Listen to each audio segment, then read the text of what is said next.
மகிமை உண்டாகட்டும். இந்த நாள் உங்களுக்கு ஆசீர்வாதமாக இருக்கும். இந்த நாள் உங்களுக்கு நல்ல நாளாகவே இருக்கும். நீங்க நல்ல நாள்னு நம்பணும். இயேசுப்பா உங்களுக்கு நல்ல நாளாகவே மாற்றுவாரு. இந்த நாள் உங்களுக்கு ஆசீர்வாதமா இருக்கும். இந்த நாள்ல ஆண்டவர் உங்களுக்காக தந்த வேத வசனம் உங்க மத்தியில நான் வாசிக்கிறேன். 2 ராஜாக்கள் 13ஆம் அதிகாரம் 20-21 உங்க மத்தியில வாசிக்கிறேன். 2 ராஜாக்கள் 13-20-21. எலிசா மரணம் அடைந்தான். அவனை அடக்கம் பண்ணினார்கள். மறு வருஷத்திலே மோவாபியரின் தண்டைகள் தேசத்திலே வந்தது. அப்பொழுது அவர்கள் ஒரு மனுஷனை அடக்கம் பண்ண போகையில் அந்த தண்டை கண்டு அந்த மனுஷனை எலிசாவின் கல்லறையை போட்டார்கள்.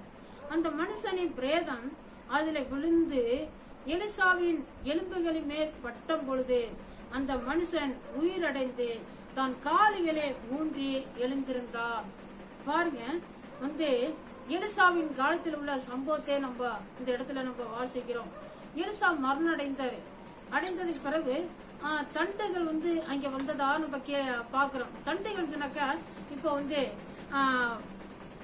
ராணுவ படை ராணுவம் அப்படிங்கறத நம்ம அந்த இடத்துல நமக்கு தெரிகிறது. இப்ப அந்த ராணுவத்துல உள்ள அந்த படையில உள்ளதான் ஒரு மனுஷன் இறந்திருப்பார்கள். அப்ப அந்த மனுஷனை கொண்ட அந்த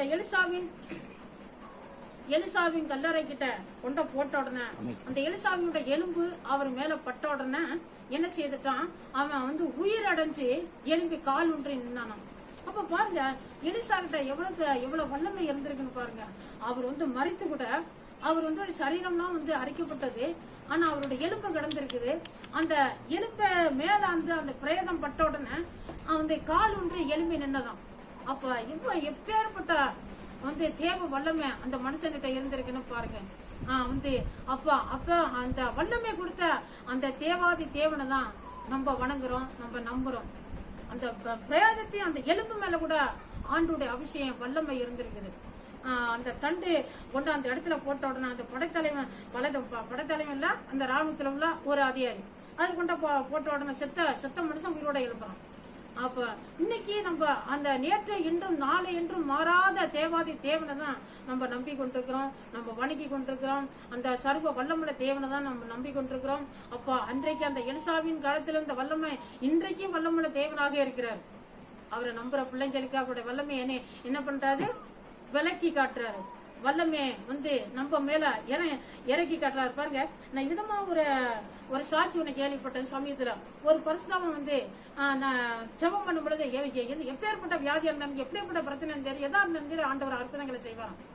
ஆனா அவர் அன்னைக்கு வந்திருக்காரு. சிலருக்கு ஜெபம் பண்ணும்போது கொஞ்ச நேரத்துல அவருக்கு போன் பண்ணி புறப்பட்டாரு. ஆனாலும் ஜனங்க விடல. அவர் நெருக்கி இருக்கிறாங்க. நெருக்கி போகும்போது அவர் காருக்குள்ள ஏறிட்டாராம். போய் அந்த காரை தொட்டா எல்லா வியாசருமே சுகமடைஞ்சிருக்காங்க. அப்ப பாருங்க, ஏசப்பா இவ்வளவு பெரிய வல்லமை மனுஷனுக்கே இவ்வளவு வல்லமையை கொடுத்திருப்பாருன்னா அப்ப அவரு எப்பேற்பட்ட ஒரு வல்லமுள்ள தேவனாக இருந்திருக்காரு பாருங்க. இதை கேட்கிற அருமையான சகோதரியில அப்படிப்பட்ட சர்வ வல்லமுள்ள தேவனை தான் நம்ம வணங்கி கொண்டிருக்கிறோம். கர்த்தர் உங்களுக்கு அந்த வல்லமையை தருவாரு, உங்களுக்கு அந்த அபிஷேகத்தை தருவாரு, உங்க மத்தியில அந்த அற்புதங்களை ஆண்டவர் செய்வாரு. இந்த நாள் உங்களுக்கு ஆசீர்வாதமாக இருக்க நான் ஜெபிக்கிறேன். பரிசுத்தம் நல்ல பிதாவே, தோத்திரம் நன்றி தகப்பனே. ஏசாப்பா, அந்த வசனத்தை கேட்ட உங்க பிள்ளைல ஒவ்வொருத்தரையும் ஆண்டவரே, இதை கேட்ட அருமையான சகோதரி எல்லாரையும் என் தேவாதி தேவன் ஆசீர்வதியும் இந்த அபிஷேகத்தினாலே நிரப்பும் வல்லமையினாலே நிரப்புங்க ஆண்டவரே. தோத்திரம் எல்லாருக்கும் இந்த நாள் ஆசீர்வாதமா இருக்க உதவி செய்யும். இந்த நாள்ல கர்த்தாவே தோத்திரம் அப்பா, பிறந்த நாளை சந்திக்கிற ஒவ்வொருத்தருக்கும் ஆண்டவரே இந்த வருஷம் ஆசீர்வாதமா இருக்க உதவி செய்யுங்க. பிள்ளைகளோ பெரியவர்கள் எல்லாருக்காகவும் ஜெபிக்கிறப்பா. அப்பா தோத்திரம் திருமண நாளை சந்திக்கிறவர்களுக்காகவும் ஜெபிக்கிறேன்.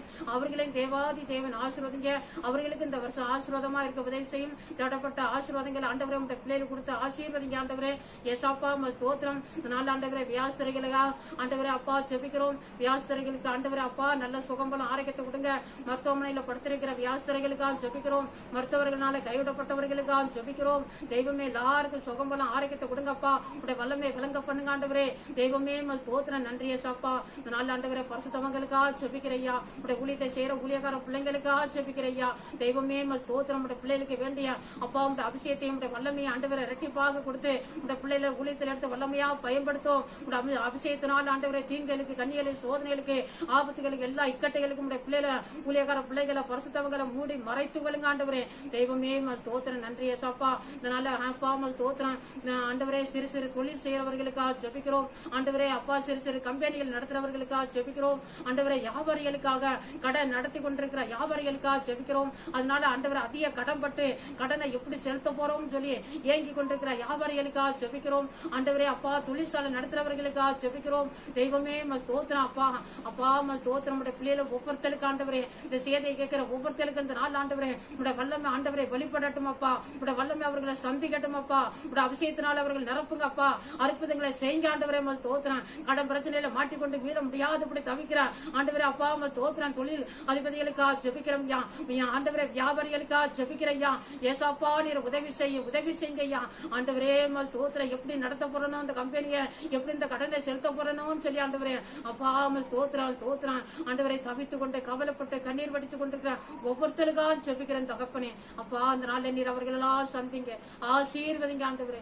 அப்பா திக்கட்ட நிலைமையில இருக்கிற ஆண்டவரே அப்பா கண்ணீரோட கவலையோட இருக்கிற எந்தெந்த விஷயத்துக்காக நெருக்கப்பட்டு கண்ணீர் வடித்துக் கொண்டிருக்கிறார்களோ எஸ் அப்பா அவர்கள் எல்லாம் நீங்க சந்திங்கப்பா. நீங்க சர்வ வல்லமுள்ள தேவன் ஆண்டவரே. அப்பா அந்த செய்தியை கேட்கிற ஒவ்வொருத்தருக்கு நீர் அற்புதம் செய்யுங்க தகப்பனே.